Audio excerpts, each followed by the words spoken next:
এখন হলো ফাইনাল রেজাল্টের পালা। তো আমি এখানে ভাত নিয়ে বসে পড়েছি, আর এখানে এই যে সোয়া চিলি।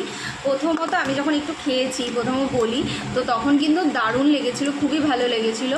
এখন জানি না ভাত দিয়ে খেতে কতটা কি লাগবে, বাট আমার হাজব্যান্ড বললো অসাধারণ হয়েছে। মানে ও আমার ছেলে যে এইটুকু মানে এই বয়সে যে এই সোয়া চিলি করেছে, মানে এটাও যে এতটা ভালো হয়েছে সেটা মানে বলবার কথা নয়।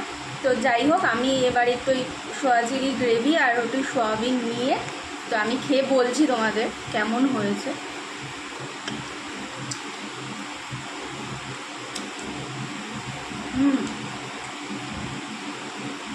সত্যি খুব ভালো হয়েছে।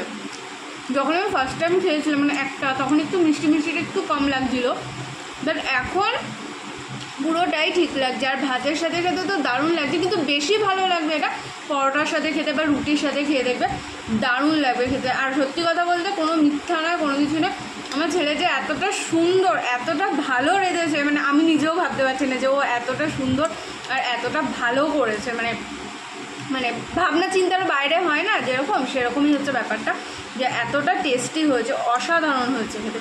আর ঝাল ঝালও হয়েছে বেশ, একটু খুবই ভালো লাগছে। কালকে রুটি পরোটার সাথে খেলে আরও বেশি ভালো লাগবে। অসাধারণ অসাধারণ, জাস্ট এক কথায় অসাধারণ। এর জন্যই বলছি, পুরোটা কিন্তু আগেও বলেছিলাম যে পুরোটা কাটাকাটি থেকে শুরু করে সব কিছুই কিন্তু ও করেছে, আমি কোনো হেল্প করিনি, কিছু করিনি। আমাদের আগেই বলেছে যে আমি সব কিছু কিন্তু আমি করবো, তোমরা কিন্তু আসবে না। হ্যাঁ, আমি মাঝে মধ্যে একটু এসেছিলাম, যেহেতু একটু ভাজা যখনও করছিল, মানে সোয়াবিন একটু ফ্রাই করছিল, তখন আমি আসছিলাম, কেন ওটা গরম তেল ছিল, তো সেই জন্য আমি একটু দেখতে আসছিলাম। আদারওয়াইজ আমি আর কোনো কিচ্ছুর মধ্যেই ছিলাম না।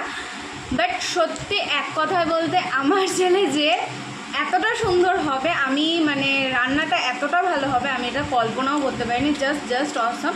আর আমি এটা এখন খাবারটা এনজয় করছি, আর তোমাদের পুরো ভিডিওগুলো দেখালাম, কেমন লেগেছে অবশ্যই জানিও। আর হ্যাঁ, আর লাইক করে দিও, আর কমেন্ট করতে ভুলো না, আর পাশে দেখো। চলো খাবারটা সেরে।